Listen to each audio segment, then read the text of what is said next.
Welcome to the SilentReader CTET Pedagogy Series. I'm your guide through this exciting journey into child development and pedagogy.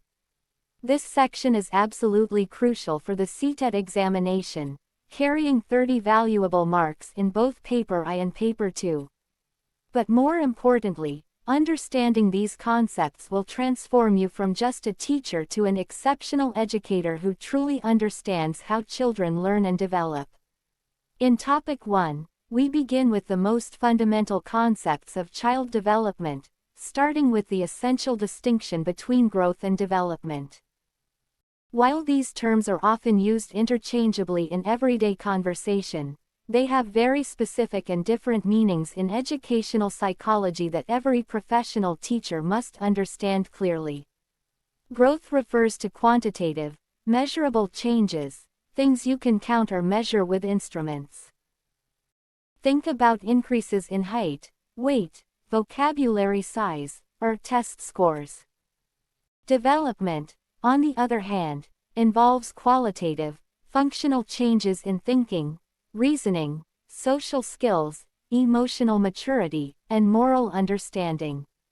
This distinction is vital because as teachers, we need to focus on holistic development, not just academic growth. We must assess both the measurable progress and the qualitative transformation in our students' capabilities, understanding that true education goes beyond test scores to encompass the whole child's development. Now let's dive deeper into understanding growth versus development. Growth is all about the numbers, it's quantitative and can be measured directly with tools and instruments. Think about a child's height chart tracking their growth over the years, or weight records, or counting how many words they can read per minute. These are all examples of growth. Growth is also limited primarily to physical aspects and typically stops when maturity is reached. Development, however, is qualitative and comprehensive.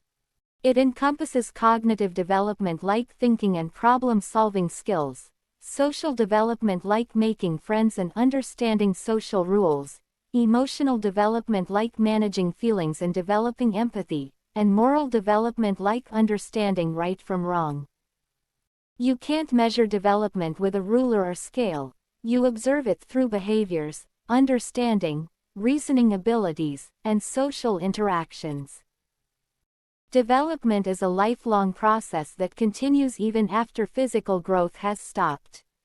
For example, when a child learns to share toys with classmates, that's social development. When they understand conservation, that the same amount of water looks different in different shaped containers but the quantity remains the same, that's cognitive development. As teachers, we need to recognize that while we can easily track growth through tests and measurements, development requires more nuanced observation and understanding of qualitative changes in students' thinking, behavior, and social interactions. Let's explore the fundamental principles that govern child development. These 7 core principles are based on decades of psychological research and careful observation of children across different cultures and environments. Understanding these principles will help you predict children's behavior, set appropriate expectations, and create effective learning experiences. The first principle is continuity. Development is a continuous process from conception to death. There are no sudden jumps or magical transformations. Every new skill builds on previous abilities in a smooth, ongoing process. The second principle is sequentiality. Development follows a definite, predictable sequence. For example, children always sit before they crawl before they stand before they walk, and walk before they run. You'll never see a child run before they can walk. This sequence is universal across all cultures. The third principle is individual differences. Each child develops at their own unique pace. No two children are exactly alike, Even identical twins raised in the same environment will show differences in their development patterns. The fourth principle is integration. Development moves from general to specific responses. A baby initially uses a whole hand grasp to pick up objects before developing the precise pincer grasp using thumb and forefinger. Understanding these principles helps teachers set realistic expectations and create developmentally appropriate learning experiences for all students. Let's continue with the remaining principles of child development to complete our understanding. The fifth principle is interrelation. Different areas of development are interconnected and constantly influence each other. Physical development affects cognitive development. A well-nourished, physically active child is better able to concentrate and learn. Emotional development affects social development. A child who can manage their emotions is better at making friends. Cognitive development affects language development. As thinking becomes more complex, language becomes more sophisticated. The sixth principle is uniform pattern. While the pace may vary from child to child, the basic sequence of development is universal across all children. This includes two important directional patterns. Cephalocaudal development, which means development proceeds from head to toe. Babies gain control of their head and neck before their torso and legs. And proximodistal development, which means development proceeds from center to periphery. Babies control their torso before their fingers and toes. The seventh and final principle is interaction. Heredity and environment constantly interact to influence development. It's not nature or nurture, but nature and nurture working together in a complex dance. These 7 principles form the scientific foundation for child-centered education and help teachers understand why children develop the way they do and how we can best support their growth and learning. Now let's examine one of psychology's oldest and most fascinating debates: nature versus nurture, or heredity versus environment. Heredity refers to our genetic inheritance from our parents, the traits and potentials we're born with. This includes physical characteristics like eye color, height potential, basic temperament, and certain aspects of intelligence and special abilities. Environment encompasses all the external influences and experiences from conception onward: family background, school quality, cultural context, nutrition, education, social interactions, and economic conditions. For centuries, philosophers and psychologists debated which was more important in shaping who we become. The nature advocates argued that our genetic blueprint determines our destiny, while the nurture proponents believed that experience and environment shape us completely. However, modern research from genetics, neuroscience, and psychology clearly shows that both are crucial and they interact in complex, dynamic ways throughout our lives. Heredity sets the potential limits. It determines what's biologically possible for each individual. Environment determines how much of that genetic potential is actually achieved. A child might inherit the genetic potential for high intelligence or musical talent, but without proper nutrition, education, stimulation, and opportunities, that potential may never be fully realized. As teachers, we work within this interaction, recognizing innate differences between children while simultaneously creating learning environments that help every child reach their maximum potential. The modern understanding of nature versus nurture is called interactionism, the recognition that heredity and environment constantly interact in a dynamic relationship to shape human development. This understanding has profound implications for education and teaching practices. First, we must recognize that children come to us with different innate abilities, temperaments, and learning styles, but we should never let these innate differences limit our expectations for any child. Every child has unique potential that can be nurtured and developed through appropriate educational experiences. Second, we need to create enriched, stimulating learning environments that provide the resources, support, and opportunities needed to maximize each child's genetic potential. Third, we should understand that intelligence is not fixed but modifiable through proper stimulation, teaching, and experiences. This is called the growth mindset approach, pioneered by Carol Dweck. Fourth, we must provide equal educational opportunities regardless of children's backgrounds, recognizing that environment plays a crucial role in development. And finally, we should focus on effort, strategies, and improvement rather than assuming fixed abilities or limitations based on heredity. The most exciting implication of this understanding is that good teaching can genuinely help students achieve beyond what their heredity might suggest. This knowledge empowers teachers to make a real, lasting difference in children's lives. Now let's explore one of the most influential and comprehensive theories in educational psychology, Jean Piaget's theory of cognitive development. Piaget was a Swiss psychologist who spent decades carefully observing children and conducting experiments to understand how thinking develops. He proposed that children are not just passive recipients of knowledge but active constructors of their own understanding of the world through interaction with their environment. Piaget identified 4 distinct, universal stages of cognitive development that all children pass through in the same sequence, though the timing may vary.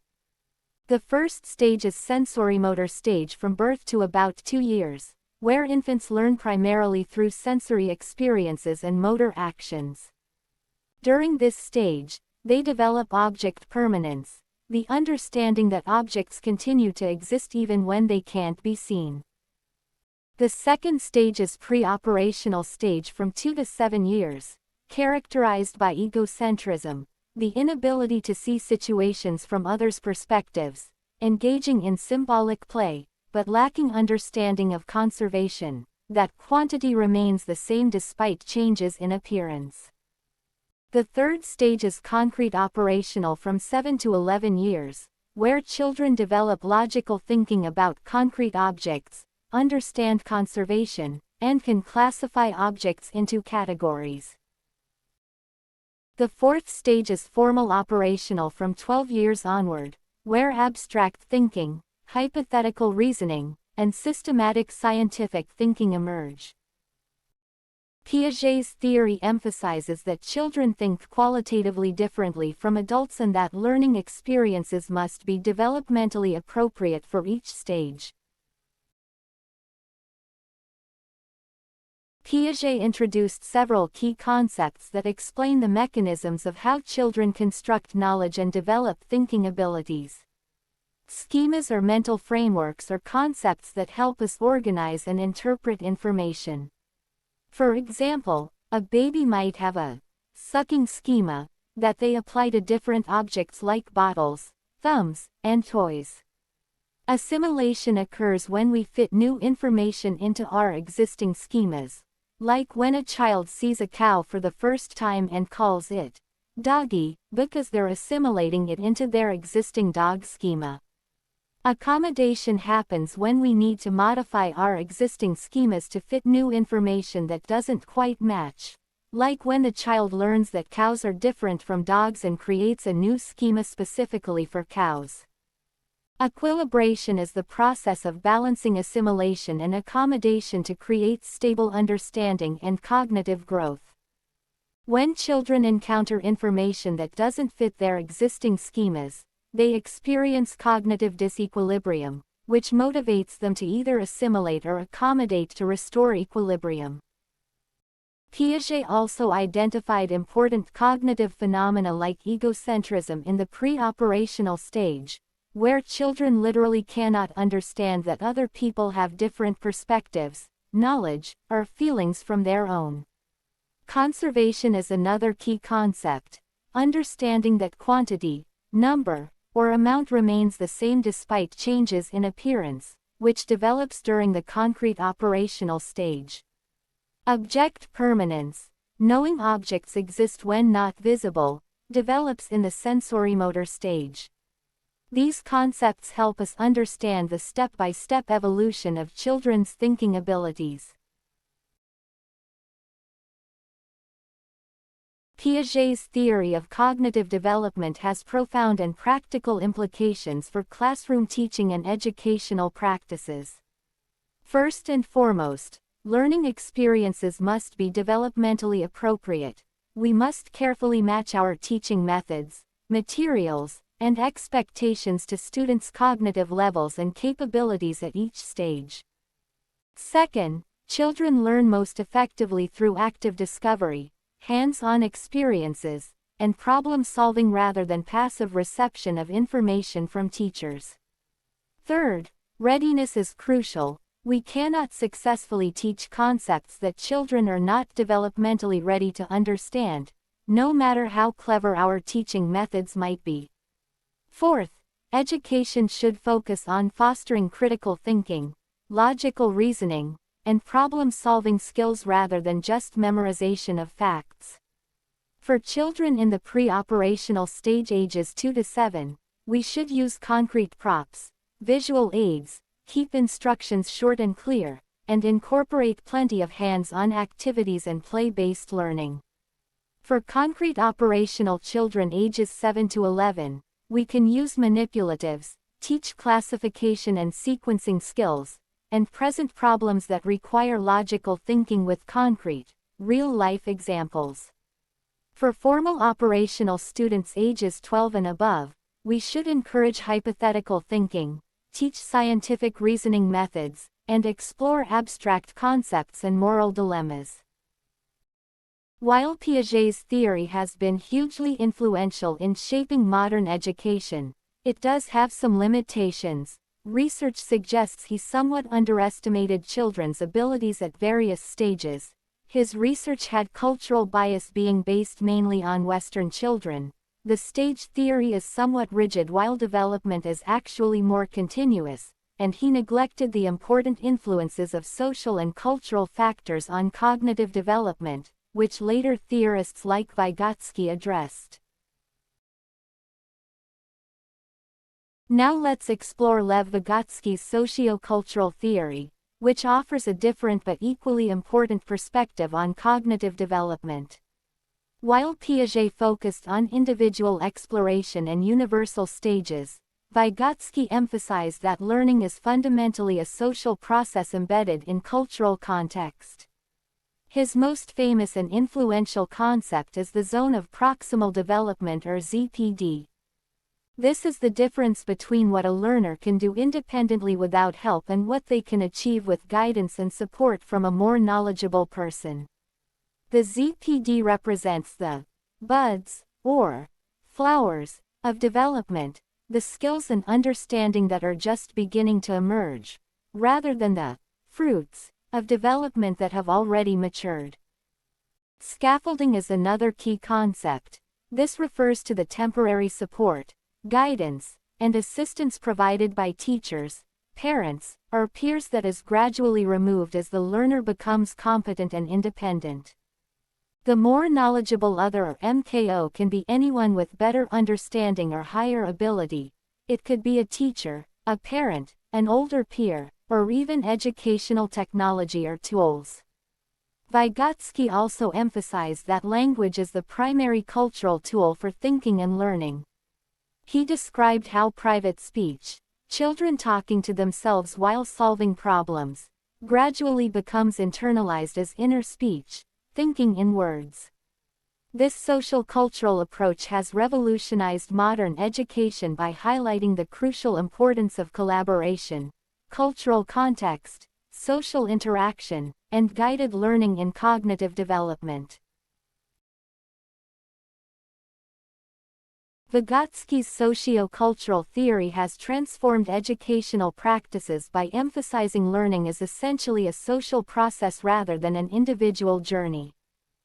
Unlike Piaget, who saw peer interaction as potentially hindering learning by reinforcing egocentric thinking, Vygotsky saw social interaction as absolutely essential for cognitive development.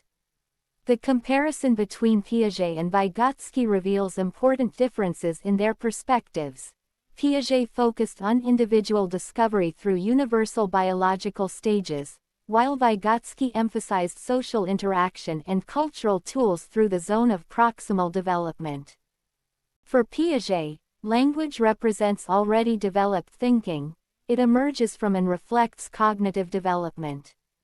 For Vygotsky, language is the tool that actually develops thinking. It drives cognitive development forward.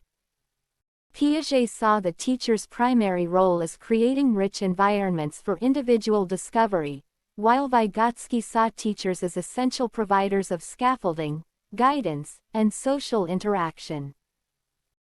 In practical classroom terms, Vygotsky's ideas translate into cooperative learning strategies, purposeful group work, peer tutoring programs, and carefully structured guided practice. Teachers use think-aloud strategies to model their own thinking processes, create authentic learning contexts that connect to students' cultural backgrounds and real-life experiences, and consciously value and incorporate diverse cultural perspectives and ways of knowing. This approach helps create truly inclusive classrooms where every student can succeed with appropriate social support and where learning is recognized as a collaborative community endeavor rather than an individual competition.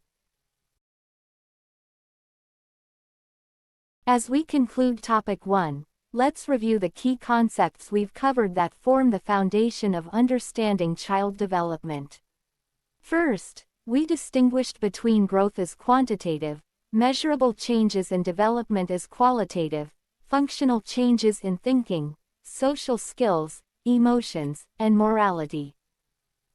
Second, we explored the 7 core principles of development. Continuity, meaning development is lifelong, sequentiality following predictable patterns, individual differences in pace and style, integration from general to specific responses, interrelation between different developmental areas, uniform patterns across all children, and the interaction between heredity and environment. Third, we examined the nature versus nurture debate and arrived at the modern understanding of interactionism, that both genetic inheritance and environmental experiences work together to shape development. Fourth, we studied Piaget's cognitive development theory with its 4 stages from sensorimotor to formal operational, and key concepts like schemas, assimilation, accommodation, and equilibration. Fifth, we explored Vygotsky's socio-cultural theory emphasizing social interaction, with central concepts like zone of proximal development, scaffolding, and the role of language and culture. Understanding these foundational concepts is not just about passing the CTET examination, it's about becoming the kind of teacher who truly understands how children learn and develop, who can create developmentally appropriate learning experiences, who recognizes and respects individual differences, and who knows how to provide the right kind of support at the right time. This knowledge will help you make informed decisions in your teaching practice and create classrooms where every child can thrive and reach their full potential.